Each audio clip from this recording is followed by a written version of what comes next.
Today we're going to explore graphing linear equalities. Graphing linear inequalities is a lot like graphing linear equations, except now we have an inequality in it.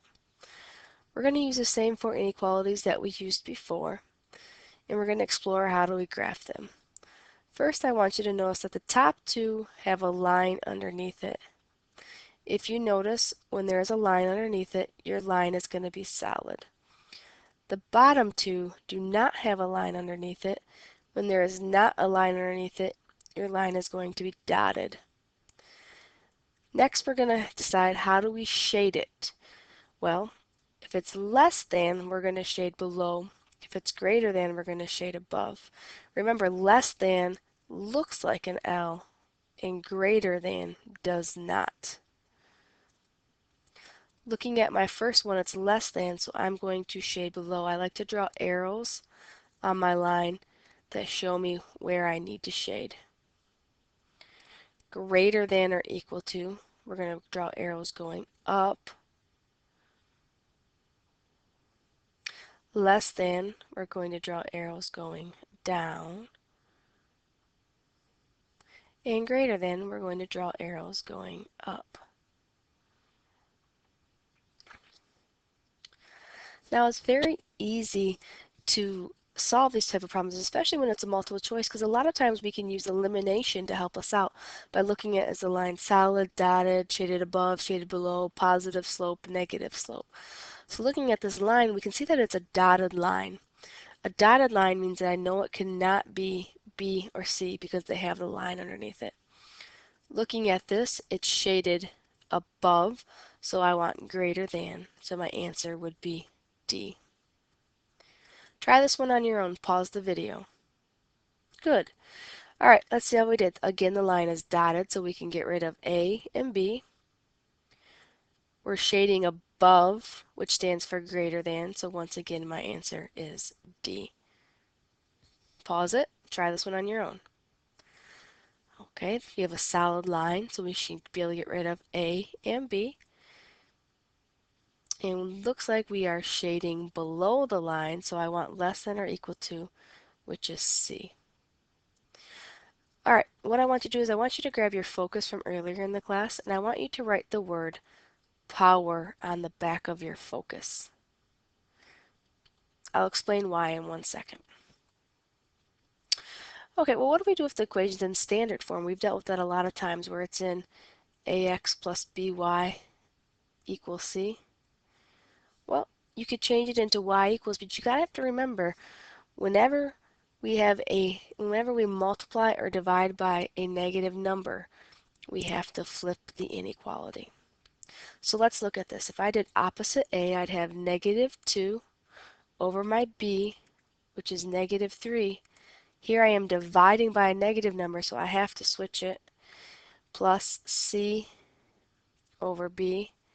Notice that my number on the bottom is negative, so I'm going to end up with y is greater than 2/3 x minus 5.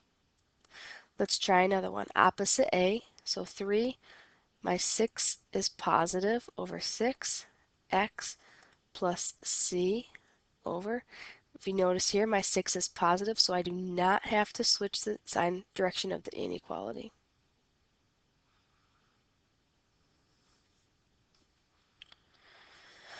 Or I can show you a little trick. We can eliminate answers, first of all, by noting whether the line should be dotted or solid from our inequality. We know a less than or equal to or greater than or equal to is going to be solid, and less than or greater than is going to be dotted. Then determine, is your b negative? Your b is a number attached to your y, so are we subtracting b? If we are, we flip the inequality. If we're not subtracting, we keep the inequality the same and eliminate answers just by looking at the shading. Let me show you what I mean. So first of all, my inequality tells me it has to be a solid line.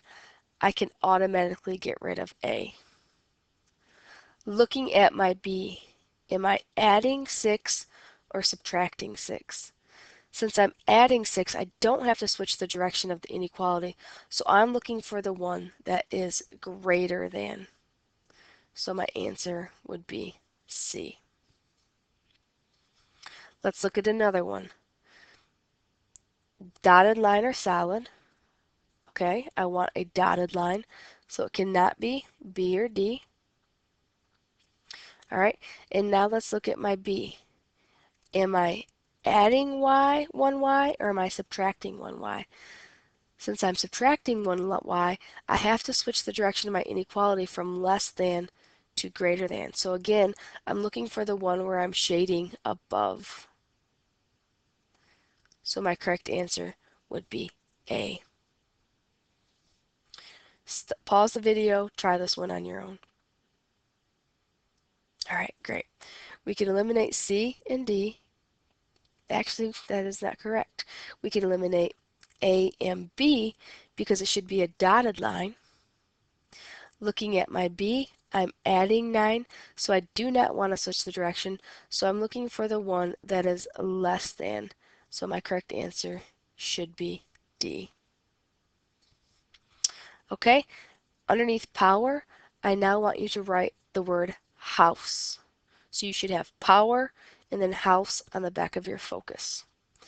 All right, so which points are solutions? This is another type of question they're going to ask us for graphing linear inequalities. A point is a solution if it is in the shaded area. If it is in the shaded area. However, if it falls on the line, around the line, you have to look, is the line solid or dotted? If the line is solid, it is a solution. If it is dotted, it is not a solution. So let's look at these.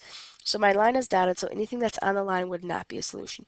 So which of the following will be a solution in the following inequality? So if I graph -2, -1, that falls on the line, not a solution. -4, -5 is in the shaded area. That is a solution. 2, 1 is not in the shaded area. Not a solution. -6, 2 is in the shaded area. That is a solution. 0, -7 is in the shaded area. That is a solution. And -1, -1 is not, so it is not a solution. This one's a little bit harder and it takes a lot more time. I shouldn't say that it's harder. It just takes a lot more time to do. Which points are solutions? You can graph the inequality if it's in y equals form and plot the points. That's the easy way to do it. However, when it's in standard form like it is this one, it's not as easy to do it. So what you can do is you can store the x and y values and type the inequality in the home screen. So what I mean, my first one, I want to know, is -9 for a solution? So I would store -9 for x and 4 for y.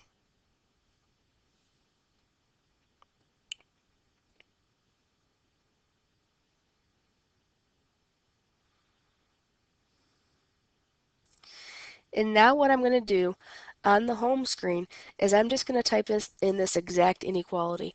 2x minus 3y is greater than or equal to -13.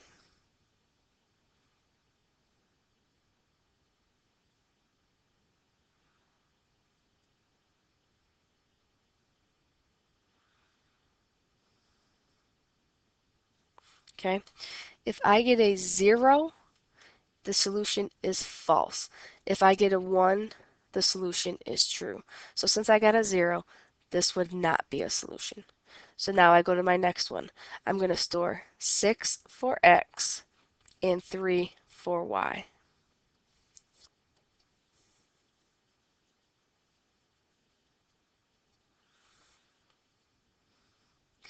Now what's kind of nice is I can just hit the up arrow and highlight that inequality again. Hit enter, it'll type it in.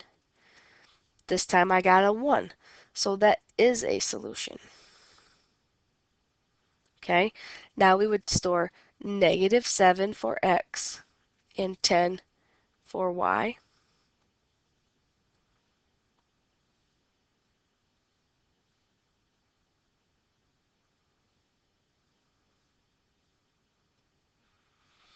We arrow up to the inequality again, hit enter, enter, 0, so that is not a solution. All right, I'd like for you to pause the video and try these last three and see what you get for a solution. Okay, so I put these in my calculator already. 2, 1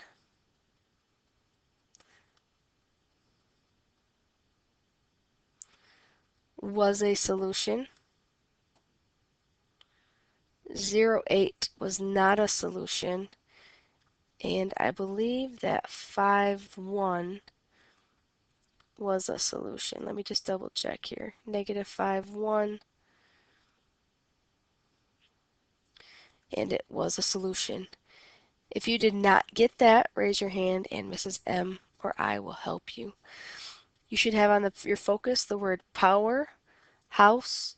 Now write dog and bring it to Mrs. M or I, and we will give you instructions on what you should do next.